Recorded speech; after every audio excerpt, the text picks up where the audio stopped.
Dalam isu perterahan, wajarkah Petronas dipersalahkan? Bagi saya sebenarnya mana-mana pihak yang memiliki tanggungjawab di sisi undang-undang, mereka patut dipertanggungjawabkan. Sama ada Petronas, sama ada Majlis Perbandaran, sama ada mana-mana pihak berkuasa, sebab semua memiliki peranan dalam memastikan keselamatan orang awam terjaga. Dalam kes ini memang nyata dan ketara meskipun pelbagai aduan telah dikemukakan, tetapi tiada tindakan telah dibuat terhadap kerja-kerja tanah yang telah dilakukan oleh pihak yang tersebut.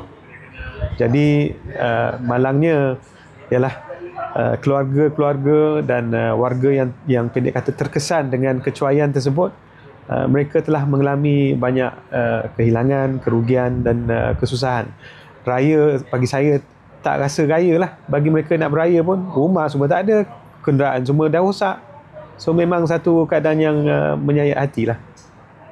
So dia punya compensation tu macam mana? Owners claim privately, individually from the respective insurance company, ataupun government come up with lump sum package itu je. Saya rasa dalam masa terdekat semestinya patut ada satu package untuk memberi satu bantuan interim, ya. Tetapi kemungkinan besar kalau misalkan kita nak menangani takat kerugian semua keluarga, kemungkinan susah sikit sebab ada yang saya dengar sampai ada 9 rumah, ya.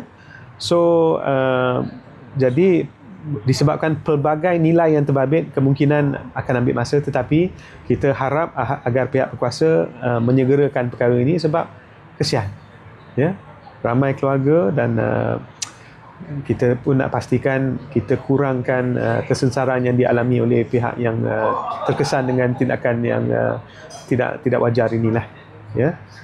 Tetapi apa yang saya rasa kita patut raikan, ada pelbagai saranan tentang cara untuk bantu keluarga-keluarga yang terkesan dengan tindakan tersebut, dan kita mengalu-alukanlah tindakan tersebut. Tetapi yang saya rasa yang agak mengecewakan adalah benda ni berlaku in the first place, ya. Sebab kalau misal kata kelulusan yang sewajarnya telah diperolehi, tindakan pemantauan dilaksanakan dengan sewajarnya, saya rasa kita tak sampai di tahap ini. Jadi ini satu perkara yang kita kena pastikan jangan berulang lah. Kecuaian sebegini jangan berulang, ya.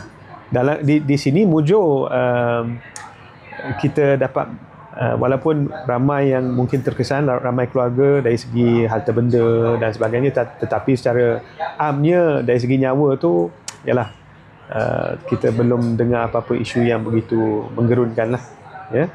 Cuma kita nak pastikan benda ni jangan berulang, ya. Ini bukan satu perkara kecil sebab ada potensial tentang nyawa yang tergugat bila gas pipe, ya, di kerja-kerja tanah dibenarkan dilaksanakan di tempat sebegitulah.